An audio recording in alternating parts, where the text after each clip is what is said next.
નમસ્કાર, BBN news ચેનલમાં આપનું સ્વાગત છે। હું છું કવિતા પંચાલ ને હવે જોઈએ આજના સમાચાર।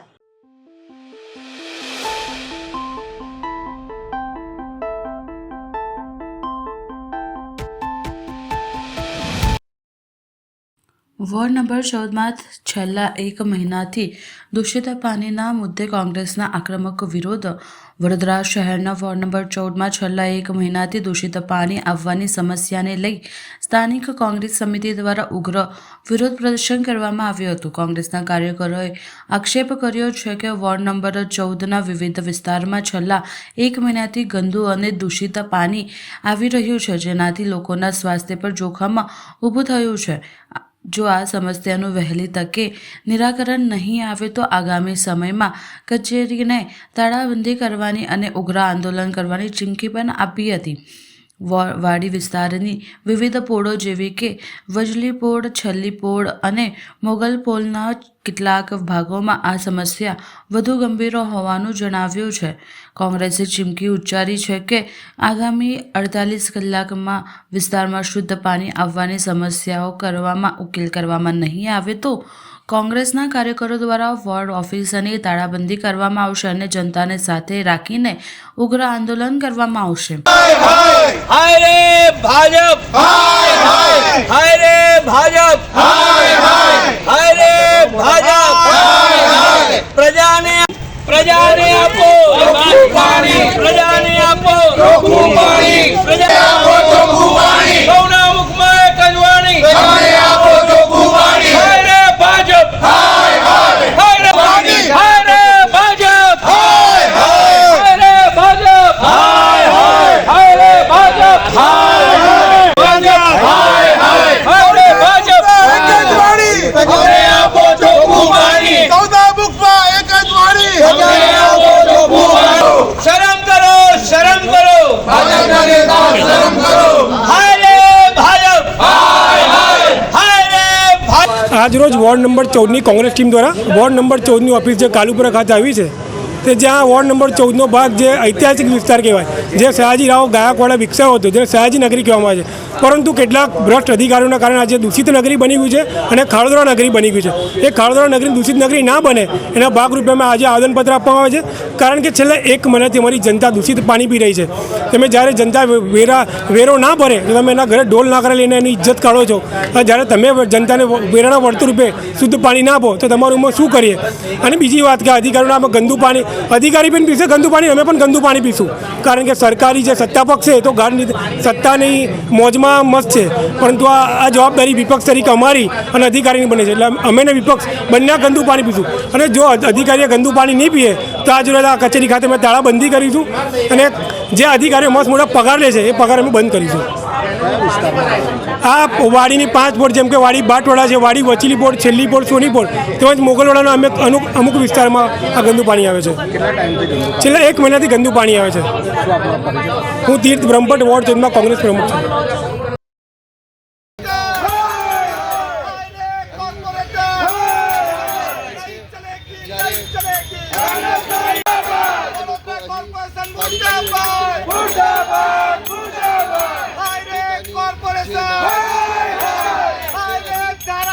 વડોદરા મહાનગરપાલિકાના વોર્ડ નંબર 8માં આવેલા કરોડિયા ગામ અને તેની આસપાસની સોસાયટીઓમાં રહીશો આજે કોર્પોરેશન કચેરી ખાતે ઉગ્ર વિરોધ પ્રદર્શન કર્યું હતું। કરોડિયા ગામ શ્રીરામનગર, રામનગર, સંતોષીનગર, દેસાઈપુરા વિસ્તારમાં ગટરના પાણીને લઈને સ્થાનિક લોકો પરેશાન થઈ ગયા છે। કેટલાક ઘરોમાં બીમારીથી લોકો હેરાન થઈ ગયા છે। સાથે રહીશોએ આક્ષેપ છે કે સ્થાનિક કાઉન્સિલરો અને ધારાસભ્યને વારંવાર રજૂઆત કરવા છતાં કોઈ ઉકેલ આવ્યો નથી।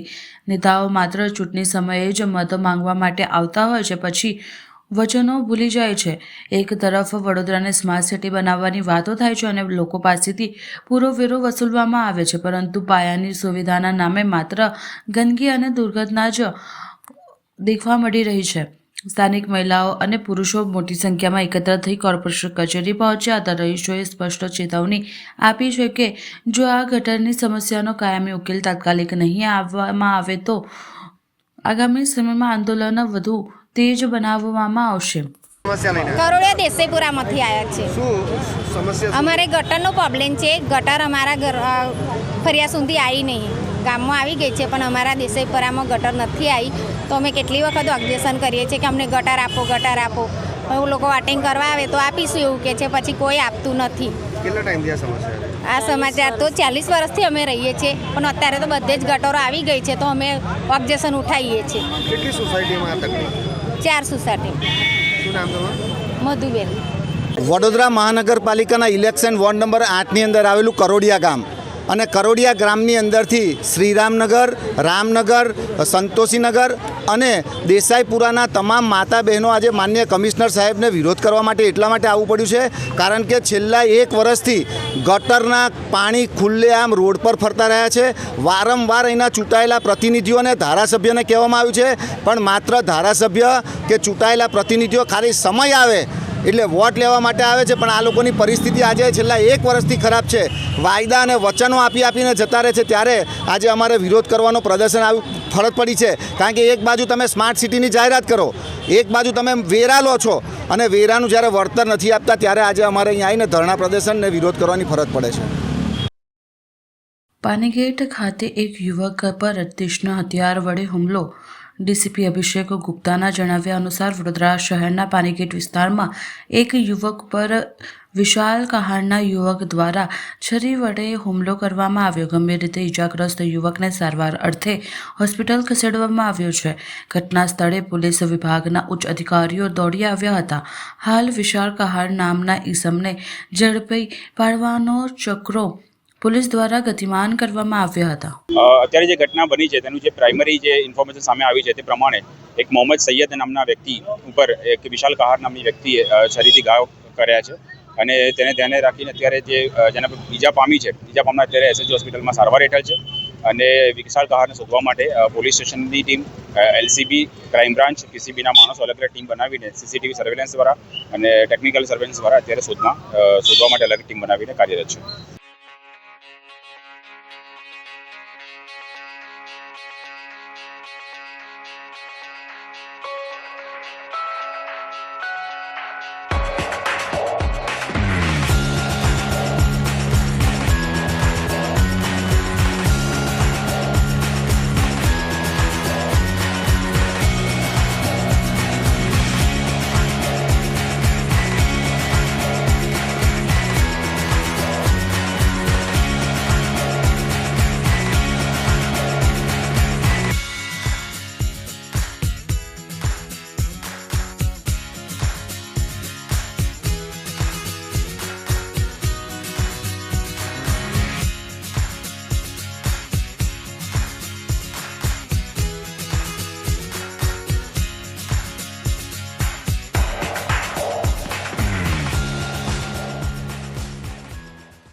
પાનીગેટમાં થયેલ ખૂની ખેલ મામલે ડીસીપી ઝોન 3ની પત્રકાર પરિષદ.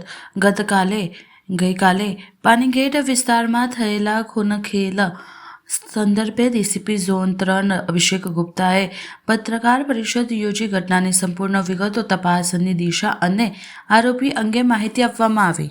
ગઈકાલે રાત્રે 9:45 થી 10 વાગ્યાની વચ્ચે એક વ્યક્તિને સ્ટેબિંગ કરવાનો બનાવ સામે આવ્યો હતો. તાત્કાલિક પોલીસ ઘટના સ્થળ પર પહોંચી ગઈ. જે વ્યક્તિને સ્ટેબિંગ કર્યું હતું તેને એસએસજી હોસ્પિટલમાં ખસેડવામાં આવ્યો. તપાસ કરતાં જાણવા મળ્યું કે જેને પર ચપ્પાથી ઘા કરવામાં આવ્યા છે તેનું નામ મોહમ્મદ જુલ્ફિકાર સૈયદ છે, જેની ઉંમર 35 વર્ષ આસપાસ છે અને તેને હુમલો કર્યો છે તે વિશાલ કહાર નામની વ્યક્તિ ત્યાંની જગ્યા પરથી ફરાર થઈ ગયેલ હતી.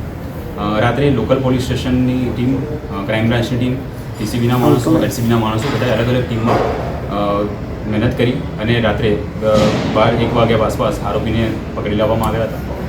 આરોપીને પૂછપરછ કરતાં જે હકીકત સામે આવી છે તેમાં જે વ્યક્તિ મરણ જનાર છે તેના 3 વર્ષ અગાઉ ડિવોર્સ થયા અને તેની પત્ની સાથે કંઈક રિલેશન હશે તે બાબતે અંગત અદાવત રાખીને બંને વચ્ચે ગઈકાલે માથાકૂટ થઈ અને માથાકૂટના અંતે જે વિશાલ કહાર છે તેણે ચપ્પાથી છરીના ઘા કર્યા અને સારવાર હેઠળ દર્દીનું મૃત્યુ થયું છે. કેમ બંનેની મુલાકાત થઈ? જે પ્રમાણે તપાસમાં આવ્યું છે પ્રમાણે બંને મિત્રો જ હતા, ઘણા સમયથી બંને સાથે જ હતા, તો કોન્ટેક્ટમાં હતા. પણ જે મરણ જનાર વ્યક્તિ છે તેના જે ડિવોર્સ થઈ ગયા એના પછી એની એક્સ વાઇફ સાથે એને રિલેશન હતો અને તે બાબતે બંને વચ્ચે કંઈ માથાકૂટ થતાં ઉશ્કેરણીજનક કંઈક સંવાદો થયા હશે, જેના કારણે એને ચપ્પુનો ઉપયોગ કરીને શરીરના ઘા વાગ્યા છે. આ જે વિશાલ કહાર છે તેનો ધંધો બિઝનેસ શું કરે છે, શું ઇતિહાસ છે તેનો ભૂતકાળનો? વિશાલ કહાર જે છે એ ત્યાં પાણીગેટ પોલીસ સ્ટેશન વિસ્તારમાં જ રહે છે અને ત્યાં જ લોકલ બિઝનેસને એ કરે છે અને વધુ તપાસ અત્યારે એની પૂછપરછ ચાલુ છે.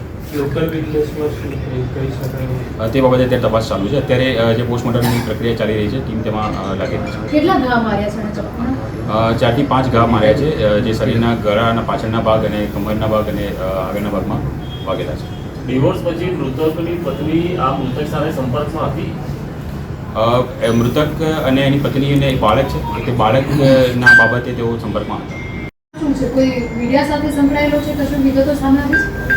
ભૂતકાળમાં એના વિરુદ્ધમાં 3 થી 4 ગુના દાખલ કર્યા છે, જેમાં એક દારૂ પીવાનો કેસ છે અને એક મારામારીનો કેસ અત્યારે હાલ પૂરતો સામે આવ્યો છે. ક્યાંથી પકડાયો છે આગળ? તે ભાગીને સમા પોલીસ સ્ટેશન વિસ્તારમાં જે નદીની બેફારો છે ત્યાં ભાગી ગયેલ હતો અને ત્યાંથી પોલીસ એને પકડી લીધો. પોલીસે શું કવર કર્યું? તેની પાસેથી જે ચપ્પુ છે તે મળી આવ્યું છે, તેના કપડાં છે જેના પર ખૂનના નિશાન છે તે મળી આવ્યા છે. FSL ને ઉપયોગ કરીને FSLની સાથે રાખીને FSLની ટીમ દ્વારા તે તમામ વસ્તુ કબજે કરવામાં આવી છે, ઇન્ક્વેસ્ટ ફોર્મ ભરી દેવામાં આવ્યું છે અને અત્યારે હાલમાં પોસ્ટમોર્ટમની પ્રક્રિયા ચાલુ છે. હવે લઈએ એક નાનકડો વિરામ.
વિરામ બાદ ફરી એકવાર BBN ન્યૂઝ ચેનલમાં આપનું સ્વાગત છે. નગર પ્રાથમિક શિક્ષણ સમિતિના 58માં બાળમેળાનું દબદબાભેર સમાપન થયું. 58માં સયાજી કાર્નિવલના સમાપન પ્રસંગે ઉપસ્થિત રહ્યા શિક્ષણ મંત્રી રીવાબા જાડેજા. શિક્ષણ મંત્રી રીવાબા જાડેજા સમિતિમાં અભ્યાસ કરતા બાળકોને પરફોર્મન્સ જોઈ થયા અભિભૂત. સમિતિની શાળામાં અભ્યાસ કરતા બાળકોએ સાંસ્કૃતિક કાર્યક્રમો અને યોગ સહિતના બતાવ્યા કરતબો. શિક્ષણ મંત્રી રીવાબા જાડેજાના હસ્તે નવીન શાળાઓના ઓરડાનું કરાયું લોકાર્પણ. શિક્ષણ મંત્રી રીવાબા જાડેજાએ મંચ પરથી વડોદરાના કર્યા વખાણ. બાળકોને કાર્યક્રમ માટે તૈયાર કરવા અને તેમની સુરક્ષા પૂરી પાડવા ફરજ બજાવનાર તમામને આપ્યા અભિનંદન. મારા ધારાસભ્ય અને મંત્રી બન્યા બાદ 3 વર્ષના ગાળામાં પહેલી વખત આવા આયોજનો જોયા છે. બાળકોને વિવિધ કરતબો માટે તૈયાર કરનાર યુવા વિદ્યાર્થીઓ પણ માન્યો આભાર. બાળકોના ટેલેન્ટને બહાર લઈ આવતા બદલ શિક્ષકો, ટ્રેનરો સહિતના કર્યા વખાણ. સમગ્ર ગુજરાતને દેશમાં જો આ પ્રકારનું બાળમેળાનું આયોજન થતું જ હશે તો વડોદરા શહેર ખૂબ બધી શુભકામનાઓ. કેમ કે આ આયોજન કરવું અમારે કલાક 2 કલાક બેસી અને નીકળી જવાનું હોય, પણ આની પાછળ સતત ચિંતા કરવીને જ્યારે આ પ્રકારની વ્યવસ્થા, આ પ્રકારનું કૌશલ્ય, આ પ્રકારના બાળકોની જે ટેલેન્ટ છે એને આ પ્લેટફોર્મ ઉપર લઈને આવવું, એમની સેફટીની ચિંતા કરવી, નાનામાં નાની ડિટેલ, એમની જમવાની વ્યવસ્થા, સેફટીની ચિંતા, કોઈ બાળક ક્યાંય પણ અસુરક્ષા અને અસલામતીની ભાવના અનુભવે નહીં. એટલે એક હોમ બાઉન્ડ એન્વાયરમેન્ટમાં આ પ્રકારનું આયોજન 53 વર્ષોથી થતું હોય ત્યારે ખૂબ ગૌરવ થાય. અને કદાચ મને અતિશયોક્તિ નથી લાગતી એ બાબત કહેવામાં કે સમગ્ર ગુજરાત અને સમગ્ર ભારતમાં આ પ્રકારનું નગર પ્રાથમિક શિક્ષણ સમિતિ દ્વારા જો કોઈ આયોજન થતું હોય તે આપણા વડોદરા મુકામે થઈ રહ્યું છે.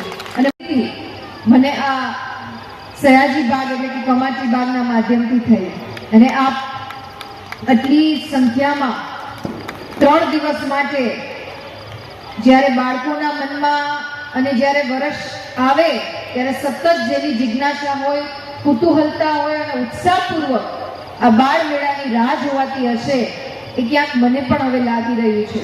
આ ઉપરાંત જે પ્રકારના કલ્ચરલ અહીંથી પ્રદર્શન અને અહીંથી કૃતિઓ રજૂ કરવામાં આવી, શૌર્યની વાત હોય, સાંસ્કૃતિક ધરોહરની વાત હોય, યોગની વાત હોય, મલખમની વાત હોય કે મહિલા સશક્તિકરણ એટલે કે દીકરીઓને ક્યાંક આત્મ સુરક્ષાની ટ્રેનિંગ આપવાની વાત હોય, તો સંપૂર્ણ આયોજન મારું એવું હેમાંગભાઈ દ્રઢપણે માનવું છે કે મારો વેરી ફર્સ્ટ MLA બન્યા પછી 3 વર્ષમાં ઘણા બધા કાર્યક્રમો મેં જોયા, કર્યા, નગર પ્રાથમિક શિક્ષણ સમિતિના માધ્યમથી પણ મેં જોયા છે અને મને એની સહભાગિતા થવાનો પણ મોકો મળ્યો છે. પણ વેરી ફર્સ્ટ ટાઈમ હું વિટનેસ કરું છું આ પ્રકારના આયોજન, આ પ્રકારના કાર્યક્રમની, જેને ખૂબ હૃદયપૂર્વકની શુભકામનાઓ. જેટલું કહીએ એટલું ઓછું. માધ્યમથી હવે એવું દ્રઢ માનવું થઈ ગયું છે કે દરેક જિલ્લાએ આ બાળ મેળામાંથી પ્રેરણા લઈ અને આ પ્રકારનું આયોજન પોતપોતાના જિલ્લામાં પણ અવશ્ય કરવું જોઈએ.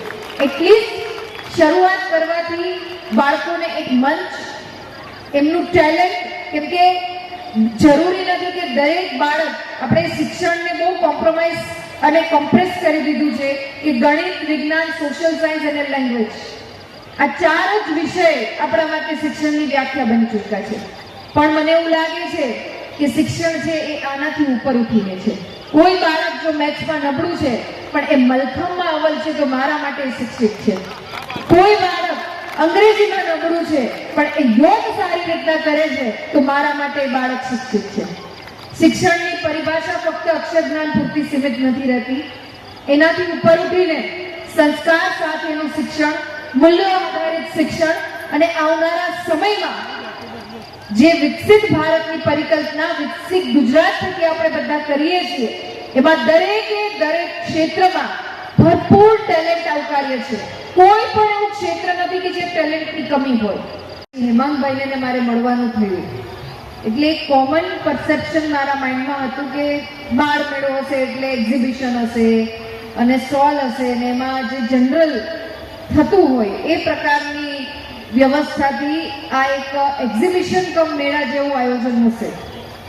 પણ જ્યારે એન્ટ્રી થઈ અને સૌ પ્રથમ જે આપણી ગુરુકુળ વ્યવસ્થા, આપણા 16 સંસ્કાર, એની ઝાંખી, એનું પ્રદર્શન અને એની સમજણ, એટલે ત્યારે મનમાં વિચાર આવ્યો કે આપણે જે ભારતને સોને કી ચિડિયા તરીકે ઓળખતા હતા અને મેકોલોએ આવી અને આ ભારત દેશની શિક્ષણ વ્યવસ્થાને ક્યાંક જળમૂળથી તોડી નાખી અને એક નવી શિક્ષણ વ્યવસ્થા મૂકી અને પછી આ દેશનું શાસન આપણા આદરણીય પ્રધાનમંત્રી શ્રી નરેન્દ્રભાઈ મોદી સાહેબના હાથમાં આવ્યું અને એમણે જ્યારે તત્કાલીન મુખ્યમંત્રી હતા અને દેશના યશસ્વી વડાપ્રધાન બન્યા ત્યાર સુધી શિક્ષણને હંમેશા કેન્દ્ર સ્થાનમાં રાખી અને સતત પ્રગતિ કેવી રીતના કરી શકાય, ગુરુકુળ પ્રથાને પુનઃઉત્થાપિત કરી અને આ વ્યવસ્થાને વધારે સુદૃઢ અને મજબૂત કેવી રીતના બનાવી શકાય માટે સતત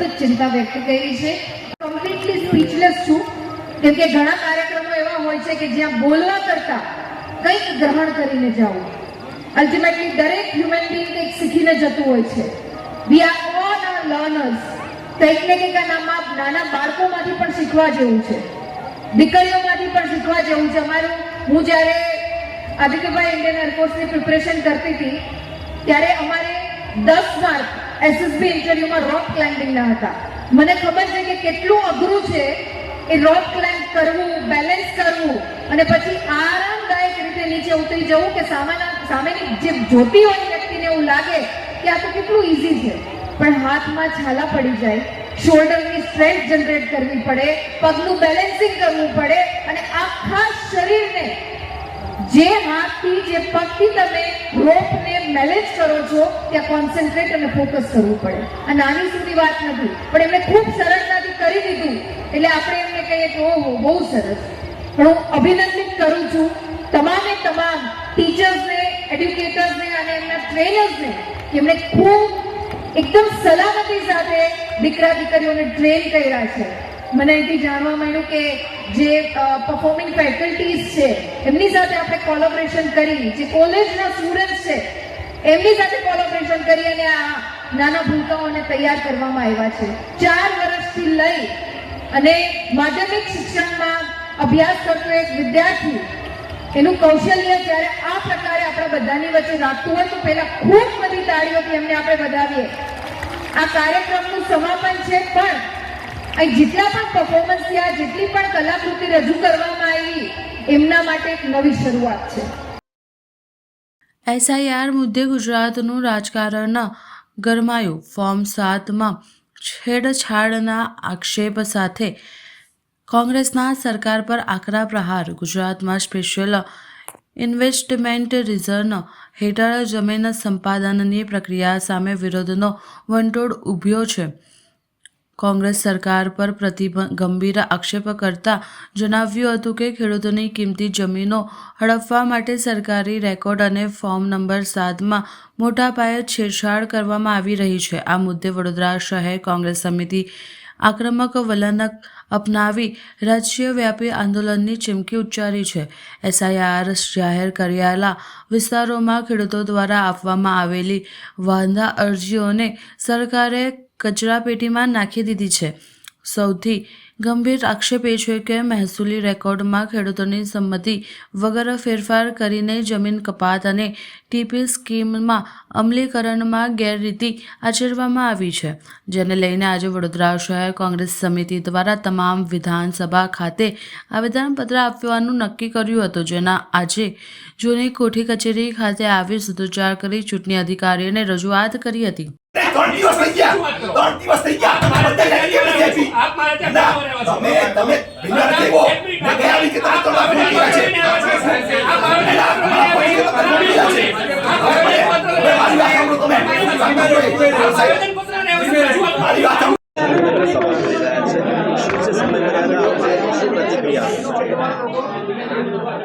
જે ફોર્મ 7ના વાંધાઓ આવતા હોય છે એ વાંધાઓની તારીખ તમામ રેકોગ્નાઇઝ પોલિટિકલ પાર્ટીને આપવાની થતી હોય છે અને એ નિયમ અનુસાર એ તમામ વાંધાઓની તારીખ તમામ રેકોગ્નાઇઝ પોલિટિકલ પાર્ટી XYZ એમને આપવાની હોય છે. એમની રજૂઆત પ્રમાણે જિલ્લામાં નાયબ જિલ્લા ચૂંટણી અધિકારીને દિન 3માં આપવા માટેની બાંહેધરી આપી છે, એવી રજૂઆત કરી છે. આજે હું મારી વડી કચેરીમાં પરામર્શ કરી અને એ પ્રમાણે જો આજે છેલ્લો દિવસ હશે હું પરામર્શ કરી લઉં છું તો આ તમામ યાદીઓ અમારી પાસે ઓલમોસ્ટ ઓફલાઈન ડેટા એન્ટ્રી તૈયાર થઈ ગઈ છે, ઓનલાઈન ડેટા એન્ટ્રી ચાલુ છે. એટલે ઓફલાઈન ડેટા એન્ટ્રીની જે તારીખ છે એ અમે આને આજે સાંજે 5 વાગ્યા સુધીમાં તમામ પોલિટિકલ પાર્ટીને આપી શકીએ છીએ અને એ આપવા માટે કઈ તારીખ ડેડલાઇનની છે અને એ તારીખ પહેલા એ લોકોને એમની જે માંગણી છે વ્યાજબી રીતે સંતોષ હશે? જનરલી દિન 7 પહેલાં તો કોઈ પણ ફોર્મ આવે એના દિન 7 સુધી અમે કોઈ ડિસિઝન લઈ શકતા જ નથી. એ લોકિંગ પીરિયડ છે, એટલે એવો કોઈ સંભાવના જ નથી કે એમને વાંધાઓની કોપી મળ્યા વગર નિર્ણય થઈ જશે. એ શક્ય જ નથી. એટલે હજી તમામ નિર્ણયો પેન્ડિંગ છે. એ નિર્ણયો લેવાતા પહેલાં એ જે વાંધાઓની તારીખ છે એ તમામ રેકોગ્નાઇઝ પોલિટિકલ પાર્ટી XYZ અને આપી દેવાની જોગવાઈ છે અને અમે આપી દઈશું. અત્યારે ઓફલાઈન આપી શકીએ એમ છીએ કેમ કે વિશાળ જથ્થામાં હોય છે અને પેરેલલ BLO અત્યારે ફિલ્ડમાં પણ કામગીરી કરી રહ્યા છે. એટલે એમના માટે અત્યારે ડેટા એન્ટ્રી પેરેલલ ચાલુ છે. પરંતુ જે રીતે તમામ પાર્ટીઓની માંગ છે એ પ્રમાણે ઓફલાઈન આજે સાંજે 5 વાગ્યા સુધીમાં અમે પૂરા પ્રયત્ન કરીશું કે ઓલમોસ્ટ ડન થઈ ગઈ છે એ અમે એમના માધ્યમથી ઓફલાઈન પૂરી પાડી દઈશું. કલેક્ટર સાહેબે આદેશ કરેલો 3 દિવસની અંદર આપવાનો છે એવું કંઈક વાત? હા, એમની રજૂઆત છે એટલે હું એ જ કહું છું કે આજે મારા જિલ્લા કક્ષાએ ડેપ્યુટી DO જે નાયબ જિલ્લા ચૂંટણી અધિકારી હોય છે એમના સાથે પરામર્શ કરી લઉં છું અને એના પરામર્શમાં એવું હશે કે મારા આજે સાંજે 5 વાગ્યા સુધીમાં આપી દેવાની સૂચના હશે તો ડેફિનેટલી હું 2-5 કામ બહુ વિશાળ જથ્થાનું છે છતાં પણ 5-6 કર્મચારીઓ એક્સ્ટ્રા બેસાડીને યાદી તૈયારી કરાવી અને પ્રયત્ન કરીશું. અમે પૂરા પ્રયત્ન કરીશું કે આજે સાંજે 5 વાગ્યા પહેલાં આપી દઈએ. તો મારે કયા you has two give enough time to us. Enough time નહીં મળે તો આ પ્રોબ્લેમ ક્રિએટ થશે સાહેબ. ઠીક છે, આપને જાણકારી માટે કહી દઉં.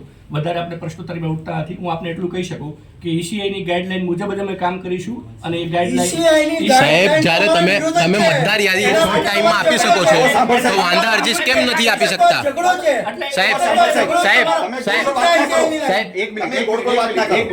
વાંધા હોઈ શકે, એમના પણ વાંધા હોઈ શકે, બધાના વાંધા હોઈ શકે.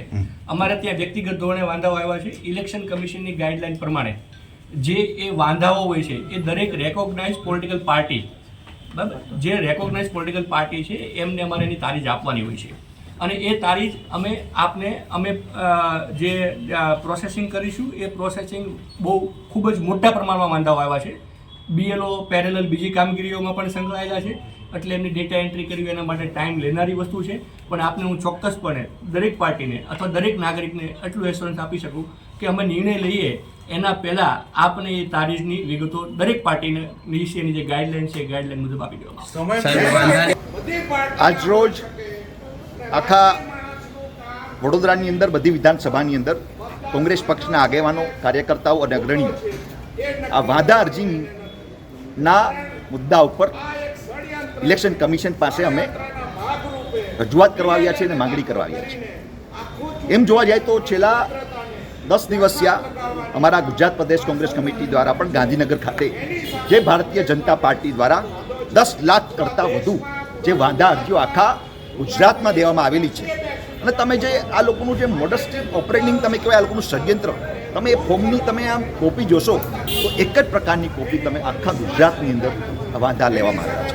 એટલે ક્યાંક ને ક્યાંક ઇલેક્શન કમિશન આ ષડયંત્રમાં સામેલ છે અને ઇલેક્શન કમિશન આના ભાજપના હાથા બનીને કામ કરી રહી છે. અમને એ નથી ખબર પડતી જ્યારે આજે કોંગ્રેસ પક્ષ એક રાષ્ટ્રીય પક્ષ છે તો આજે વાંધા અરજી તમારી પાસે આવેલી છે. હું આજે વડોદરા જે વિધાનસભાની વાત કરું, શહેર વિધાનસભાની, ભાજપે 4558 અરજી કરેલી છે. તો અમે એની વાંધા અરજી માગવા આવ્યા છીએ કે તમે અમને મતદાર એમની યાદી આપો વાંધા અરજીની, કાંઈ એની કોપી આપો. પણ આ પેટનું પાણી નથી હળતી, કુંભકર્ણની જેમ આ અધિકારીઓ હોતા છે, રાક્ષસની જેમ કોઈ જવાબ નથી આપતા. ફોન કરીએ, મેસેજ કરીએ, કોઈ પણ જાતનો રિપ્લાય નથી આપતો. 4 દિવસ થઈ ગયા, હજી કોંગ્રેસ પક્ષને કોઈ પણ જાતની યાદી આપવા મળતી નથી. એટલે અમે લોકો આજે યાદી માગવા આવ્યા છીએ અને યાદી નહીં આપે તો અમે ધરણા કરીશું અને અહીંયા જ બેસીશું. અમને તાત્કાલિક ધોરણે, યુદ્ધના ધોરણે અમને યાદી દેવામાં આવે જેથી કરીને જે પણ મતદારોને ખોટા આ લોકો નામો અહીંયા કાઢવા માંગે છે એનો જે આ ષડયંત્ર છે એ અમે પૂરું નહીં થવા દઈએ અને કોંગ્રેસ પક્ષ લડશે અને લોકશાહીને મજબૂત કરશે. અમે જુરી કલેક્ટર બિલ્ડિંગ આવ્યા છે. જે ફોર્મ 7ના જે વાંધા અરજીઓ જે દાખલ કરેલી છે એની અંદર અમે કલેક્ટરને એના પુરાવા માગવા માટે આવ્યા છીએ કે ભારતીય જનતા પાર્ટીએ જે આ બધા વાંધાઓ રજૂ કર્યા છે, જે મોડસ ઓપરેટરી છે કે લોકોને પોતાના મતથી વંચિત રાખવા માટે, એટલા માટે અમે આગળ એ વાંધાઓ જે રજૂ થયા છે એની અમે કોપી માગવા માટે આવ્યા છે કે ભાઈ તમે અમને કોપી આપો તો અમે ખબર પડે કે આ લોકોએ કેવી રીતે આખા ગુજરાતની અંદર શું હોય છે એ કાવતરું કર્યું છે લોકોને મતથી વંચિત રાખવા માટે. એટલા માટે આગળ અમે આવ્યા છે અને અમે ધરના પર બેસવાના છે. જેતપુર શહેર ખાતે આપના 77માં ગણતંત્ર દિવસની જિલ્લા કક્ષાની ઉજવણી અંતર્ગત કૃષિ મંત્રી શ્રી અને રાજકોટ જિલ્લાના પ્રભારી મંત્રી શ્રી જીતુભાઈ વાઘાણીજીના વરદ હસ્તે યોજાયેલ ધ્વજવંદન તેમજ પરેડ કાર્યક્રમમાં ઉપસ્થિત રહીને સ્વતંત્ર સેનાનીઓના પરિવારજનોના સન્માન તેમજ જિલ્લા પોલીસ મિત્રો તેમજ કર્મયોગીઓને પારિતોષિક અર્પણ તેમજ પુષ્પારોપણ કાર્યક્રમ ઉત્સાહભેર ભાગ લઈને સૌને શુભેચ્છાઓ પાઠવતા યુવા ધારાસભ્ય જયેશ રાદડિયા. સમાચાર કાલે ફરી મળીશું આ સમયે આ ચેનલ પર. ત્યાં સુધી સમગ્ર BBN ન્યૂઝ ચેનલની ટીમને રજા આપશો. નમસ્કાર.